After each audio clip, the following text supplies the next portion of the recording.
बुलढाणा जिल्ह्यातील सिंदखेडराजा तालुक्यातील दुसरबीड आणि किनगावराजा सर्कल परिसरात आज सोमवार दिनांक 15 सप्टेंबर रोजी दुपारी 3 वाजेनंतर ढगफुटी सदृश्य मुसळधार पावसाने हाहाकार उडाला आहे।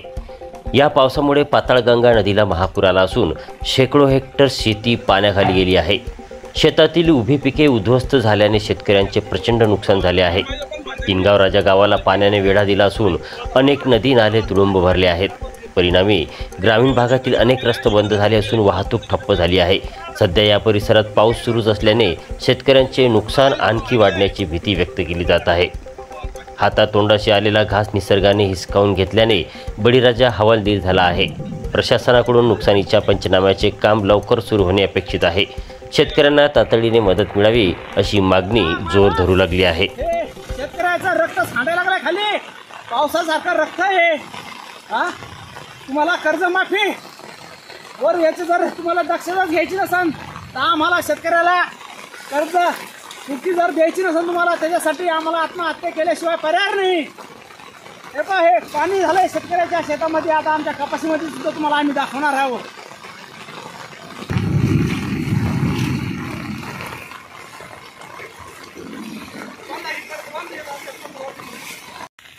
हे पाणी किनगावराजा मापक यंत्र हे पाणी सुद्धा दाखवत नाही का पाणी पडून शेतकऱ्याच्या याच्यामध्ये, आणि शेतकऱ्याचा म्हणजे काय ते समुद्रातलं पाणी थोडं आलेलं आहे।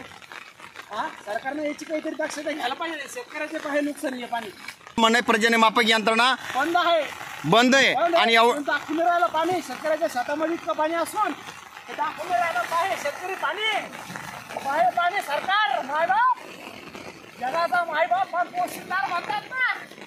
हे पहा पाणी, सध्या पाणी हे किनगावराजा सर्कलमध्ये पाणी आहे। पाणी पहा, आहे सरकार मायबाप आहे।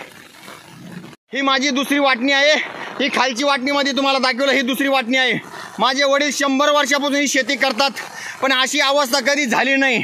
एवढा मोठा ढगफुटी अतिवृष्टीसारखा पाऊस होऊन सुद्धा या ठिकाणी सरकार म्हणतंय की पाऊस पडला नाही। सांगा तुम्ही, ही पळाटीला काय राहिलंय? ही पूर्णपणे पिवळी पडून या ठिकाणी पूर्ण याची पातेगळ झाली। पूर्ण या ठिकाणची क्षेत्रातली पूर्ण पळाटी ही पिवळी आहे। पण हे राज्य सरकार केवळ आणि केवळ पर्जन्यमापक यंत्रणेच्या इशाऱ्यावर नाचतंय, आणि पर्जन्यमापक यंत्रणा ही राज्य सरकारच्या इशाऱ्यावर नाचते। त्यामुळे या शेतकऱ्याची हाल या ठिकाणी सरकारच्या चुकीच्या धोरणामुळे या ठिकाणी निर्माण झाली आहे।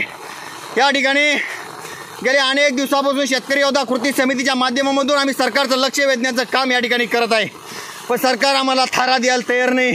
सरकार शेतकऱ्याचे आसू पुसायला तयार नाही। सरकारने फक्त शेतकऱ्याचं एकदा रक्त पाहायचं का, हा प्रश्न या ठिकाणी शेतकरी योद्धा कृती समितीचे संस्थापक अध्यक्ष बालाजी सोशी म्हणून मी विचारित आहे। ही टोंगळे इतक्याली पळाटीला जीवापेक्षा लेकरापेक्षा जास्त जीव लावून सुद्धा आमची अशी अवस्था जर होत असेल, हा सरकार जर आमच्या लक्षाकडे देत नसेल, तर या शेतकऱ्यांनी जगायचं कसं, हा प्रश्न या ठिकाणी निर्माण झालेला आहे। मी हा व्हिडिओ फक्त या सरकारी लक्ष वेधण्यासाठी माझा सत्यानाश झालेला आहे। या ठिकाणी बघा, माझा सत्यानाश या ठिकाणी सरकीचा झालेला आहे, पण पुढील शेतकऱ्याचा सत्यानाश होऊ नये म्हणून या ठिकाणी मी हा व्हिडिओ काढत आहे। आणि या सरकारचं लक्ष या ठिकाणी शेतकऱ्याकडे आहे का नाही, हा माझा प्रश्न आहे। 100% पाण्यात सोयाबीन बुडाली तरीसुद्धा सरकारला या शेतकऱ्याची व्यथा कळत नाही। आज हे शेंडा पूर्णपणे पाण्यात बुडाला, टोंगळे इतकाला या ठिकाणी सोयाबीनमध्ये पाणी आहे, तरीसुद्धा सरकारला या शेतकऱ्याची झालेली नुकसान दिसत नाही। सरकारला फक्त एकच दिसतंय की पर्जन्यमापक यंत्रणेची आकडेवारी जर पुढे आली तरच अतिवृष्टी ढगफुटीसारखा पाऊस झाला, नाही तर या परिसरात पाऊस न झाल्याची या ठिकाणी याच्या अगोदरही सुद्धा खूप मोठ्या प्रमाणात धक्कादायक बातमी समोर आली होती। आम्ही खूप मोठ्या प्रमाणात या ठिकाणी आवाज उठवला, पण तरीसुद्धा सरकारचं लक्ष या ठिकाणी शेतकऱ्याकडे नाही। शेतकऱ्याचं या ठिकाणी सरकारला काय पाहिजेत, शेतकऱ्याला या ठिकाणी शेतकऱ्याचं रक्त पाहिजेत का, हाच प्रश्न या ठिकाणी निर्माण होत आहे। शेतकऱ्याच्या डोळ्यात आलेले आसू सरकारला दिसत नाही। शेतकऱ्याचं फक्त त्या ठिकाणी त्यांना काय दिसतंय, मतदानाच्या वेळेस आलेले आश्वासन आणि मतदान घ्यायच्या वेळेस दिलेली आश्वासनाची पूर्तता न करणे, हे सरकारचं लक्ष वेधणे आहे। या ठिकाणी पहा तुम्ही किती मोठ्या प्रमाणात या ठिकाणी पाऊस आहे, किती मोठ्या प्रमाणात या ठिकाणी सोयाबीन पूर्णपणे नुकसान झाली, तरीसुद्धा या ठिकाणी सरकारला या ठिकाणी शेतकऱ्याकडे लक्ष येत नाही।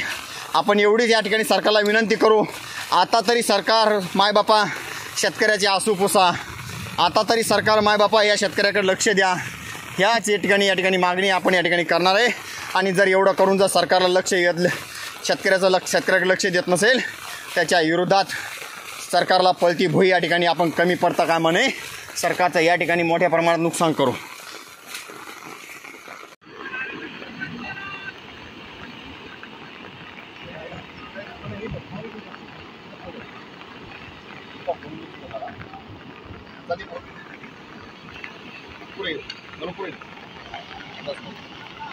नमस्कार, मी बालाजी सोसे. मित्रांनो, आज आपण पळसखे चक्का तालुका सिंदखेड जिल्हा बुलढाणा या परिसरामध्ये आहे. या ठिकाणी खूप मोठ्या प्रमाणात आता या क्षणाला ढगफुटी झालेली आहे आणि ठिकाणी अतिवृष्टी झालेली आहे. मित्रांनो, आपण या ठिकाणी दाखवू इच्छितो हे पाथरगंगा नदीवरला हे जे पूल आहे ते पूर्णपणे पाण्याखाली गेलेला आहे. दोन्ही गावाचा उंबरज आणि पळसखेड या ठिकाणचा जाण्याचा हा रस्ता आहे पाण्याखाली गेलेला आहे. नदी पात्राच्या बाहेर या ठिकाणी पाणी या ठिकाणी गेलेलं आहे. आपण त्या ठिकाणी दाखवू इच्छितो ते पाणी पूर्णपणे या ठिकाणी नदीच्या पात्राच्या बाहेर पडलेलं आहे. आता या क्षणी या ठिकाणी खूप मोठ्या प्रमाणात आपण अगोदरच्या व्हिडिओमध्ये दाखवतो त्या पद्धतीने या ठिकाणी शेतकऱ्याचे 100% या ठिकाणी नुकसान झाली. पण या ठिकाणी शेतकऱ्याची मागणी एकच आहे. शेतकऱ्याने आपल्याला या ठिकाणी व्यथा शेतकऱ्याला मांडल्या. पर्जन्यमापक यंत्रणा या ठिकाणी त्यांची आकडेवारी दाखवत नाही आणि प्रशासन हे पर्जन्यमापक यंत्रणेच्या आकड्याच्या भरोशावर चालतं आणि सरकार हे पर्जन्यमापक यंत्रणा चालतं आणि पर्जन्यमापक सरकारचे हे साठवलं आहे. जोपर्यंत पर्जन्यमापक यंत्रणा पॉवरफुल आकडेवारी दाखवणार नाही 65 मिलीपेक्षा, तोपर्यंत हे परिसर या ठिकाणी अतिवृष्टीसारखा घोषित होणार नाही. मित्रांनो, हे जे पाणी येत आहे हे केवळ पावसाचं आहे, हे समुद्राचं पाणी नाही आहे. एवढी या ठिकाणी पाणी असताना सुद्धा उद्याची आकडेवारी या ठिकाणी कमी दाखवणार आहे किनगावच्या महसूल मंडळामध्ये. हे आज या ठिकाणी शेतकरी या ठिकाणी सांगत आहे. मी सुद्धा 2 वर्षापासून या सरकारच्या विरोधात लढतो, या पर्जन्यमापक यंत्रणेच्या विरोधात लढतो. एवढा पाणी पडून सुद्धा या ठिकाणी आकडेवारी कमी दाखवणार आहे. या ठिकाणी आपल्यासोबत ज्या ठिकाणी शेतकरी या ठिकाणी त्याच्या व्यथा मांडल्या त्या ठिकाणी शेतकऱ्याच्या डोळ्यामध्ये या ठिकाणी आसू आले. पण सरकारला शेतकऱ्याचे आसू दिसणार आहे का सरकारला या शेतकऱ्याचे रक्त पाहायचं आहे हा प्रश्न या ठिकाणी आपण पुन्हा एकदा दाखवा. किंवा कॅमेऱ्यामध्ये या ठिकाणी आपण दाखवतोय पूर्णपणे पूल या ठिकाणी पाण्याखाली गेलेला आहे. पाथरगंगा नदी पात्राच्या बाहेर पाणी पडलेलं आहे. त्या ठिकाणी या ठिकाणी फार मोठा या ठिकाणी ओढा पडलेला आहे. त्या ठिकाणचं 100% या ठिकाणी नुकसान झालेले आहे. शेतकऱ्याच्या शेतामध्ये या ठिकाणी पाणी शिरलेलं आहे. तरी सुद्धा सरकारला या ठिकाणी जाग येत नाही. या ठिकाणी किनगावच्या या ठिकाणच्या शिवारामध्ये किंवा किनगावच्या सर्कलमध्ये मी सर्व शेतकऱ्यांना आश्वासित करतो, पाथरगंगा नदीने धोक्याची पातळी ओलांडलेली आहे. सर्व शेतकऱ्यांनी पाथरगंगा नदीच्या परिसरातले शेतकऱ्यांनी सतर्क करा. किनगावच्या शहर या ठिकाणी आट्याचे आपल्या या ठिकाणी आट्यात असल्यामुळे या ठिकाणी गावाला धोका निर्माण झालेला आहे. या ठिकाणी आपल्यासोबत काही शेतकरी आहे, आपण त्याच्याशी या ठिकाणी बोलूया. आपल्यासोबत पांडुरंग सोशे या नावाचा शेतकरी आपण आहे. त्यांना विचारूया पाऊस कधी पडला, कसा पडला, या परिसरात किती पाऊस पडत आहे हे ठिकाणी यांची सविस्तर या ठिकाणी विचारूया. सरकार मायबाप आता जास्तीत जास्त 15 मिनिटामध्ये पाणी झालेलं आहे. इतका जास्तीत जास्त कारण ढगफुटी पूर्ण दृश्य झालेलं आहे. पूर्ण आहे ढगफुटी झाल्यामुळं पूर्ण शेतामध्ये सुद्धा माझ्या शेतात तुम्हाला हिंडू दाखवलंच आहे. मी त्याच्यामध्ये माझ्या शेतात सुद्धा पूर्ण पाणी दाखवलेलं आहे. आणि हे पहा आता सध्या गावाकडे जायचं सगळा रस्ता बंद आहे. आता आम्ही कसं जायचं आहे याच्यासाठी आम्ही तुम्हाला बार विनंती करतो. योजना कृती समितीच्या माध्यमातून प्रत्येक शेतकऱ्याला बोलत असताना त्याचे कंठ दाटून आले.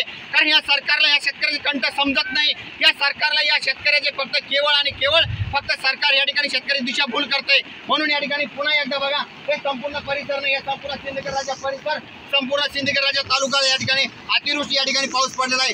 ढगफुटी या ठिकाणी पाऊस पडलेला आहे. या ठिकाणी सरकारला एकच विनंती आहे की या परिसरातील शेतकऱ्याला ताबडतोब सर्वे करा आणि शेतकऱ्याला मदत द्या.